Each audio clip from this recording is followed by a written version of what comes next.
Hello everyone and welcome back to the channel, or if you're new here, welcome to the channel. Jurassic Collector here, and today I'm bringing you guys another Hammond Collection review. I've done my last Hammond Collection review of the Spinosaurus. This time we've got the brand new, not even technically released yet, Hammond Collection Sinoceratops. That is right, we've got the brand new Ceratopsian that is coming to the Hammond Collection lineup.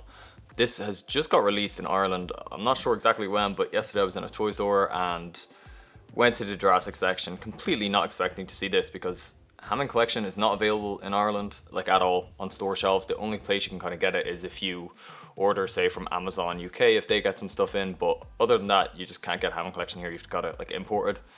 So you can imagine my very enthusiastic surprise when I was in the toy store yesterday and did not expect to see this on the shelf, but I walk around the corner and I see three of these bad boys just sitting on the shelf. I had to pick it up and I said I would absolutely do an early review for you guys because there's no reviews of this figure out there yet, because I believe the street date for this, at least in the United States, is on December 1st. But before we can actually open the box up and take a look at the figure, let's take a quick look at the packaging. So the packaging is similar to what we saw with the Spinosaurus. We've got our Jurassic T-Rex emblem up here, shiny, kind of embossed look. And then we have a render of the Sinoceratops itself there. That looks fantastic, really like that. Come across, we see Jurassic World Hammond Collection, Sinoceratops, however you want to pronounce it, I guess. And then ages A+, the Mattel logo. And then we have this lovely window there that you can actually see the figure in the packaging and then the accessories there too. And that window extends around the side just a little bit there. And we have, of course, that True FX label there in the top right hand corner. So here's this end of the packaging. So we've got the Hammond Collection logo, a little screenshot of the Sinoceratops from the movie, and then we have a little descriptor there. A broken horn Sinoceratops creeps up on the paralyzed Owen Grady. It bends down to his face with a tongue full of mucus dripping saliva, then stomps the ground and turns away as burning lava approaches. We also have a Jurassic World Fallen Kingdom logo there. And then here we have the back of the packaging. Again, we have the Hammond Collection logo, species call out, and then the same descriptor there that's on the side of the packaging. I'm not sure why that's just duplicated on both sides. I think that's a bit unnecessary on all accounts, but anyways. Then we have a Jurassic World Fallen Kingdom logo again, the Mattel logo, and then some really nice kind of shots of the actual figure there. You can see they're in this like glossy effect compared to the matte look of the packaging, so they kind of pop and stand out. We again have that True FX label there with premium details for enhanced realism. On this end of the packaging, we just have the Hammond Collection logo and then a continuation of a little bit of that render there of the dinosaur. And then top of the packaging is just the T-Rex emblem again, and then Jurassic World in an embossed look. We also have a little like hanger kind of there for the, I guess, to hang it up in stores. Anyways, I think we've done enough yapping. Let's just dive straight in and get this beauty out of the packaging and take a closer look. Okay, and here we have everything out of the packaging. We've got the Sinoceratops itself, her tail, and then the two accessories that come with it. So let's get the tail plugged in first. And here we have it, our Sinoceratops Hammond Collection figure, fully assembled, with the tail attached, and it has the broken horn accessory currently, and then the open mouth. So we're going to take a look at the figure like this, and then we can just swap out the parts, and I'll give you guys a closer look at the swappable parts. So we're just going to move those out of the way for a moment here, and we're going to dive straight in and just take a closer look at the finer details on this figure.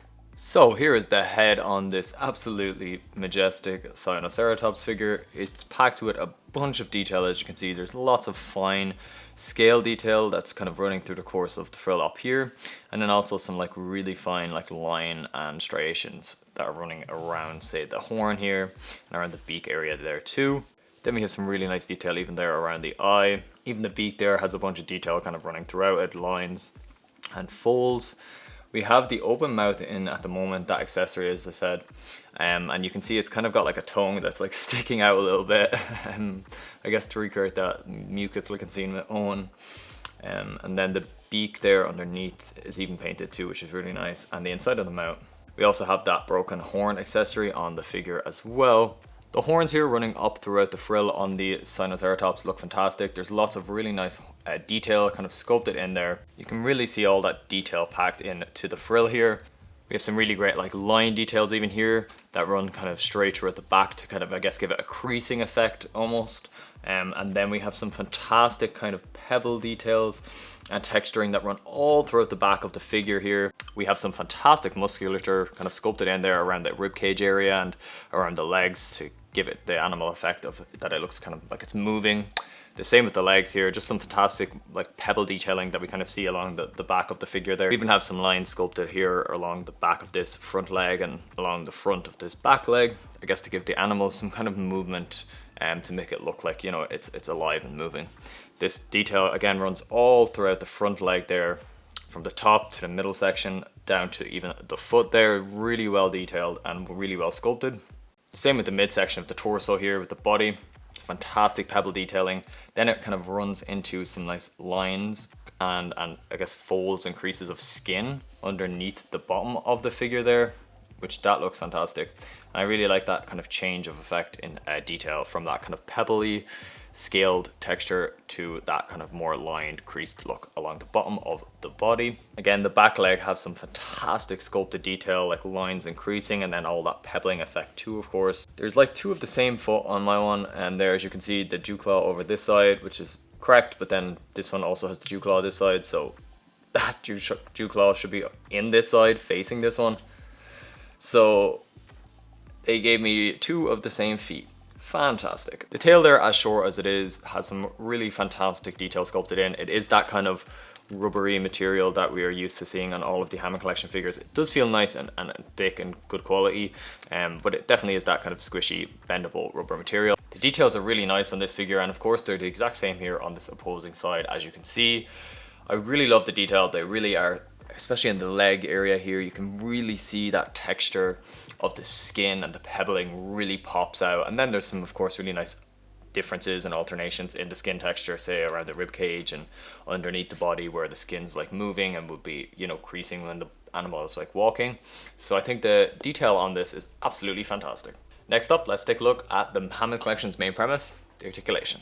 So the first point of articulation on the Sinoceratops here is in the head itself. So of course the head can look down like that and up like that, so that's as far up as it's gonna go, and then this is as far down as it will go down. We can also of course rotate side to side like this, and then also if you kind of take a front view of the figure here, you can indeed kind of give it a little bit of pivoting from side to side there. Being able to kind of pose side to side, I really like that. You can kind of make it slightly look off into kind of one alternate direction or the other there.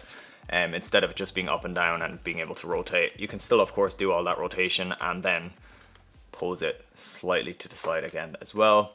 There is no articulation on the mouth on this figure because it does come with a separate piece there, which we'll take a look at in a moment. So no articulation for the mouth. I'm not sure if it needed a separate piece. I feel like it could have just been articulated, but we can get into that later on.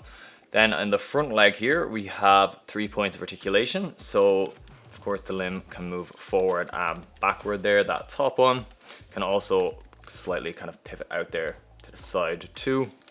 Then we have another articulation point right here in the middle of that front leg, so it can go really far back there like that, and it can come up really quite high as well. And then of course the foot itself is also articulated there, so that can move forward as so and back quite far too. And then of course this whole foot can rotate and be kind of posed whichever way you want it to, but of course you're going to kind of keep it fairly neutral and stationary, unless, you know, one really nice thing about it is you're kind of able to pose the legs in a very kind of like attacking or almost like walking position, I guess. No mid-torso joint of course, because they kind of stopped doing that. They never done it on the smaller medium-sized figures anyways, to be fair, but I really feel like it could have benefited from that on this type of figure personally. But the back leg features again the same 3 points of articulation that you saw on the front there, so it can rotate forward of course. This back one is kind of like ratcheted though, you know, so it kind of like locks into place there. And then here at the knee again, we can move it back. It's quite stiff there, move it back like that much, and then forward about that much. You can see the cutout for the articulation there. It is quite nice. It is quite a decent range as well. So that's pretty good. And then of course again at the ankle here, the foot can rotate forward, backwards, side to side, and also like rock, you know, it's on a pivot I guess or something, so you can kind of rock that foot in any which way you kind of want. And then the tail is, again, as I said earlier, it's that kind of rubbery material that we're used to seeing in all Hammond Collection figures. An interesting thing to note is there is articulation on this tail, but it's not super, I mean, that's kind of what you're getting out of the tail, but it will pop out of the joint, right? So it's not actually permanently stuck in there. You can kind of, at least on my one, yeah, there you go, see, it fell out. So it's not permanently stuck in there. Because of the articulation, I guess you can easily remove it. You can get a bit of side to side from it there as well, which is really nice, I will say. But then the tail itself has that bendy wire. It's more so a plastic housing, so I assume there's probably a bendy wire somewhere inside it, and then there's a plastic housing kind of covering over it, almost like a skeleton, because you can feel it. There's sections and like different segments there. And that's kind of what allows you to kind of bend the tail up or kind of bend the tail down. That looks really odd though, so you're probably not going to really do that much. I suppose more so like bending the tail from side to side. Now, there's not a huge amount there. There's about, I'd say maybe 3 parts that articulate inside there. So you're not getting a crazy amount, but when you use it in conjunction with that actual there we go, keeps popping out. But when you use it in conjunction with that articulation point on the tail, I guess it kind of gives you some fairly alright, decent articulation. But of course with that rubber it's going to bend there and it can look a bit odd. But it's nice though that we have some articulation in that tail for how small it is, you know, so you can kind of get a nice kind of gentle curve up or slightly kind of bend down if you want towards the ground. So next up, let's talk about the paint job on this figure. It is of course depicting the Fallen Kingdom Sinoceratops that we see in the movie. So the general premise and general kind of colors of the body work and they do give that effect. The whole figure is casted in this almost like sage olive green. Of course the head is all casted in that green color, and then we do have some nice white paint. So that kind of runs up there from the mouth up until the eye here. The eye, now the glass eyes have been omitted from Hammond Collection. I'm not sure if they're going to be on like the extra large figures, like, you know, we have Spinosaurus, of course it's on, but say when we get Indominus in the future, I'm not sure if that will actually have a glass eye in the future or if it'll be painted. I'm assuming they'll keep it for the really large figures, but for the smaller ones, they've been omitted now and it's just a painted eye there. Not very detailed looking, it's just literally orange with a black dot. So I would have liked if they were at least going to painted eyes, give them more detail, right? And just kind of give it a bit more life, maybe some little vein detail and stuff like that, but it's just an orange eye with a black dot. We have some creamy paint, as I said, running down there. So the beak is painted really nicely here for the top and bottom there. It's kind of a nice kind of dark brown color. The tongue is painted, of course, a bright pink, and so is the roof of the mouth. Also has that kind of nice bright pink color. Then we run it up here into the horn. So the horn is sculpted in this nice darker kind of brown, I suppose. Dark creamy brown, and then there is some really nice, very, very dark, almost black, but I suppose it's very dark umber, almost dark, just really dark brown, airbrushed around that horn there. That looks really, really nice. It gives the horn a fantastic weathered look to it. It looks really good. And then we have the rest of these horns here. So these side ones right here are sculpted, and these 3 up on the top are also sculpted in that kind of like rubbery plastic material. So they're all sculpted there. So we've got 1, the opposite side there of the same horn is 2, 3, 4, 5 sculpted plastic horns, and then the rest of these are all painted, but they match really well. Like they look identical in color, so that is really nice that they've done a kind of really good job matching those up there. The 2 horns here as well are also painted to match the same color, and they look great. I really like just how uneven these horns look, right? Some of them are kind of facing down there, some of them are sticking up. The same with these 2 here along the top. This one's kind of facing this way, and then this one is less exaggerated there, I suppose. But that looks really great. The head, the details are fantastic there. We of course then have some of the same kind of cream we have around the eye and the mouth there. We have that patterned around these holes, both on both sides there, as you can see. And they look great. I really like that patterning, and you can see just it's fairly movie accurate the way those patterns are. They've got like the holes and the circles and stuff. And then all around that we have that really nice red that the Sinoceratops is well known for in Fallen Kingdom, right? It's a very iconic look to the Ceratopsian. And I think that looks great. It looks just how it should, in my opinion. It's probably not one-to-one to the movie, but it looks exactly like the one out of the movie, right? It gives you that impression. that, oh, it is the Fallen Kingdom Sinoceratops, right? So that looks great. So the head overall, really well done. Really like the paint job and the detailing on the head there. And then we move into the body. Again, of course, it's casted in that same kind of, I suppose it's like a very light mint green color as well, it could be described as. So it's casted in that, and then along the back there we have some nice striping of that same color we see on the face. So a nice kind of creamy white kind of color. And there's just kind of done in stripes here. Not all even, you know, it's kind of missing here and there and stuff. Obviously, I'm assuming that's intentional.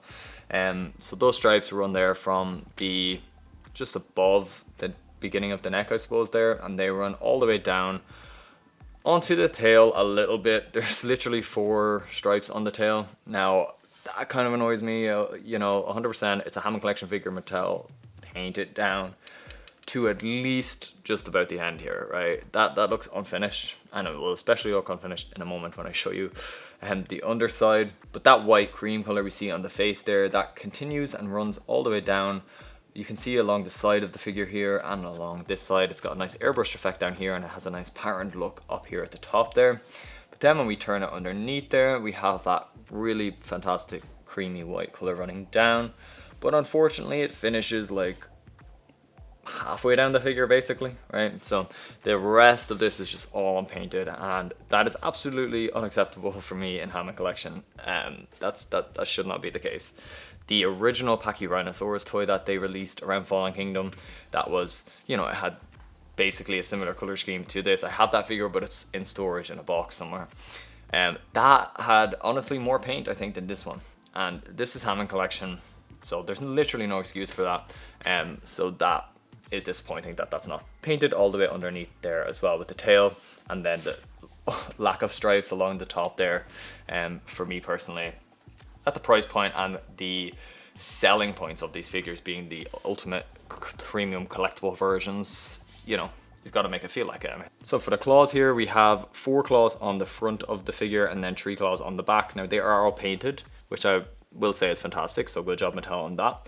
Unfortunately, my front 2 here are like chipped away, so the paint is kind of chipping away from those, but they are all painted there. 4 on the front, really nicely, I will say, and then 3 on the back there on each side. So I like that. The dew claw is not painted though, of course, that's to be expected. Not too fussed about that, that doesn't really bother me. I am glad that they just actually did paint all of the claws on this, so good job there. And then the only other kind of color variation, we just very randomly have a bit of like brown splattered on there, I guess around the main torso and along the back leg here. So that is of course on both sides, and I really like that. It does kind of give it like a dirt effect and dirt look, but I would have liked to see it more, you know, maybe a bit on the front legs, maybe a bit on the face there, a bit on the tail, right? It's just very randomly placed there, I guess, is probably what I would say about it. I really like it, but again, it's just randomly in 2 spots, and that's kind of it. So I would have liked to have seen it more on the figure, but at least it's there, I guess, right? So there is a front view of the figure there. So overall, I'm happy with the colors. It looks like the Fallen Kingdom Sinoceratops in my opinion. It's just a little bit, they got a little bit stingy with the paint, especially on a Hammond Collection figure. There's really no excuse. That should be painted all the way underside there, all the way down to the tail, the tip of the tail, and the same on the top. Those stripes should continue all the way down to the tip of the tail. Other than that, I'm completely satisfied. Okay, so now I'm gonna swap out that broken horn there and the opened mouth for the perfectly fine horn, right? The one's not broken there, and then the mouth being closed as well, right? Now, interestingly enough, the tongue and everything is still sculpted and painted in there with the closed mouth, even though you're not going to really be able to see it. But let's swap both of those accessory points out and let you see what that looks like in the alternate mode.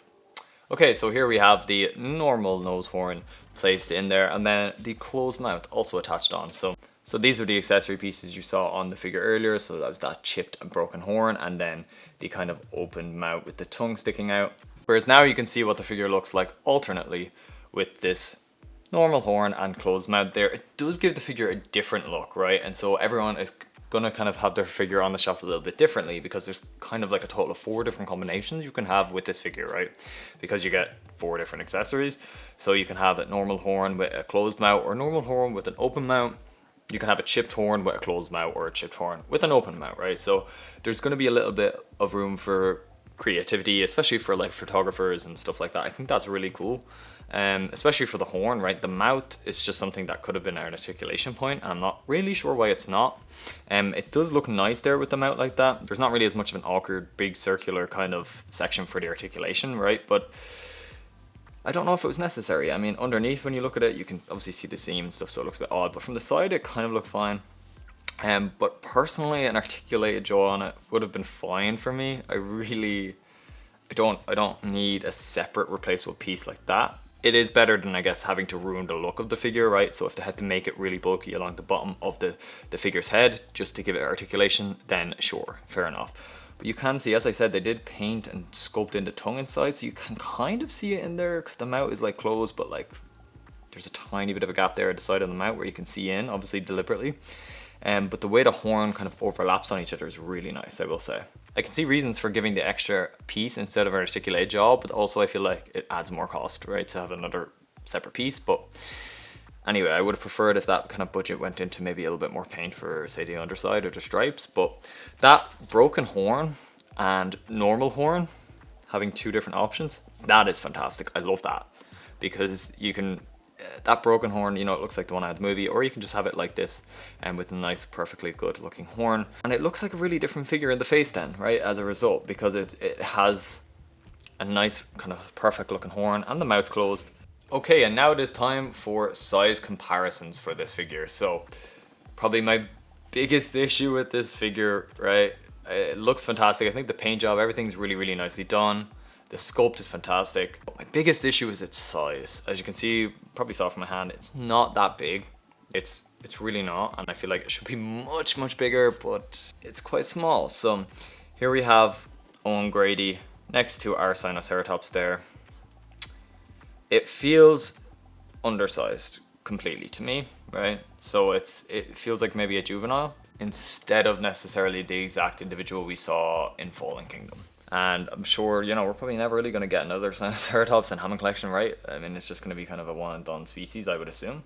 But if even we want to recreate that scene from Fallen Kingdom with Owen lying underneath there, I feel like you can see, you know, that doesn't look necessarily as big as it should. I feel like the Sinoceratops needs to be much bigger. You know, just play a little bit devil's advocate here, but we have the screen cap from the movie there with Owen, right? I mean, it's quite hard to see Owen, but he is there, lying right here. And then there's the Sinoceratops, and you can just see the scale, right? I mean, he's massive, absolutely dwarfed by the Sinoceratops. And then we come to our recreation. I mean, it's still obviously, you know, Owen is dwarfed by it lying down like this, but it's just, I don't think it's as big as it should be, right? Let's take a look at it with some other dinosaurs, but I just wanted to show you guys what it looked like next to a Hammond Collection Owen figure. Okay, so here is our Hammond Collection version next to our older Roar kind of version, or Roar version from, I believe this was Camp Cretaceous. You can see there, the heads are pretty much the same. The horns on this older one were much bigger, as you can see, so much bigger, especially this front one here. It's massive on this older one compared to the new one. Overall, aesthetically, I absolutely prefer this Hammond Collection one. It looks exactly like the movie one, right? Just the size is really small. So you can see, we could just do kind of a side-by-side comparison, I guess. So there is the older Roar sized Sinoceratops in the background, and it's actually, I'm going to line the horns up there. It's actually bigger, right? The older one is actually bigger.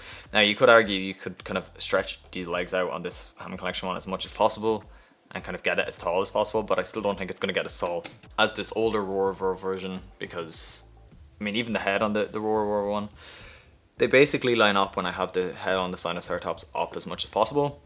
The horns, though, as I said, are bigger, right? On this Roar version, the older one, you can see there the horns are much bigger, which I don't care about the horns, to be quite frank. You know, I prefer this kind of more subdued look on the Hammond Collection one. It looks more accurate, but yeah, just a little size comparison there with the older Sinoceratops figure from Mattel compared to our newer one. I actually did review this on the channel years ago whenever it was kind of released first, so you can click the card right up here if you want to check out that review, but it is quite old. It's smaller than this older version, and when it was first announced I was hoping it would be bigger than this, but it's actually a bit smaller. So, and here it is compared to our Hammond Collection Triceratops. So these are basically the same size, right? So you're kind of getting the exact same size of figure here, which is kind of what I expected, but I was hoping it wouldn't be the case, right? But they are basically the same size, as you can see here. The heads of them line up really nicely. Sinoceratops' frill is a little bit taller, but so there we have Sinoceratops in front of the Triceratops there. You can see Trike's horns there kind of stick out, obviously a little bit longer there. But the body on Trike, the main body, is taller as well than the Sinoceratops. As you can see, this is kind of a lot flatter along the spine area here. So Triceratops takes the cake in height in terms of the body there. And then we look at kind of like the top view of them to kind of give you a look at the beefiness, I guess, of the figures. Are very, very similar, I would say. Sinoceratops maybe feels a little bit beefier, but not by much. They're very, very similarly sized. And actually, if I have them kind of tail to tail, nose to nose, they're almost identical. So if you have a Hammond Collection Triceratops figure, you'll know exactly kind of the size range of this Sinoceratops. So little Hammond Collection Fallen Kingdom comparisons now. So here we have the Baryonyx next to the Sinoceratops. These are in the same SKU, right? So these are the same size class, so they're kind of the more medium figures, both of them. Even though Fallen Kingdom's probably my least favorite movie out of the entire franchise, it's still nice to have some really nice kind of collectible figures out of them. So again, if you have the kind of Fallen Kingdom Baryonyx here, the Hammond Collection version, you kind of have an idea of the scale of this Sinoceratops. A quick comparison now, we just have the Hammond Collection Concavenator there from Fallen Kingdom, based off of course, the kind of stuffed dinosaur that we see in the movie, not actually represented on screen really. But again, just a size comparison for you. If you have the Concavenator, just to get an idea of the scale of this Sinoceratops. And then probably the most anticipated comparison, in my opinion, the Hammond Collection Carnotaurus with the Sinoceratops. Now here's where the scale issue I was talking about really comes into play, in my opinion. This is either a really, really tiny Sinoceratops compared to the fully grown Carnotaurus, or this is just a absolutely mutated, gigantic Carnotaurus, right? I don't know, but I think the Sinoceratops is just too small. It's based off of, honestly, in my opinion, like a more real life size Sinoceratops, but that's not what we're going for here, right? I thought it's Hammond Collection. I really love consistency across lines.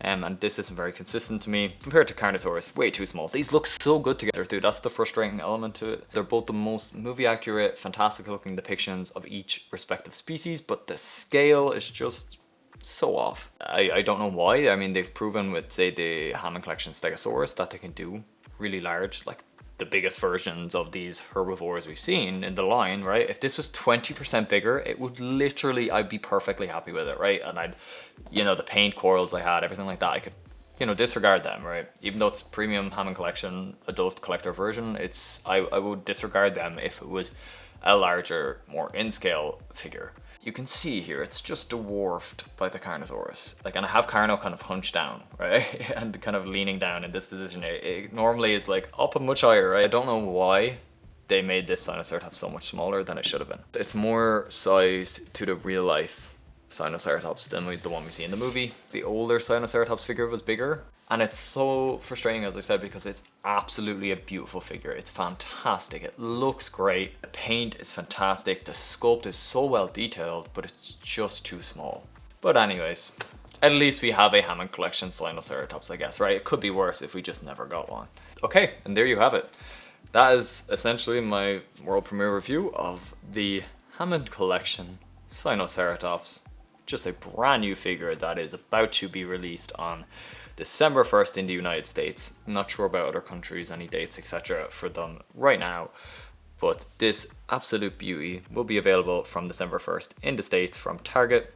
I think it's a fantastic figure. Mattel done such a great job in so many different aspects of it, right? The paint looks so good, even though it's lacking, right? I feel like it needs more stripes along the top and more airbrush along the bottom, but what is there looks so good. The sculpt is fantastic, really, really nicely detailed all throughout. You've got so many different types of sculpting and musculature movement, etc. captured in it, and it looks so good. Then the implementation and addition of having kind of different accessories or different looks to your figure, so a perfectly normal looking horn or a chipped and broken one, or then the open and closed mouth, which I have the open version on it here now, but I absolutely love it, right? In all of those regards, it's a fantastic Sinoceratops figure.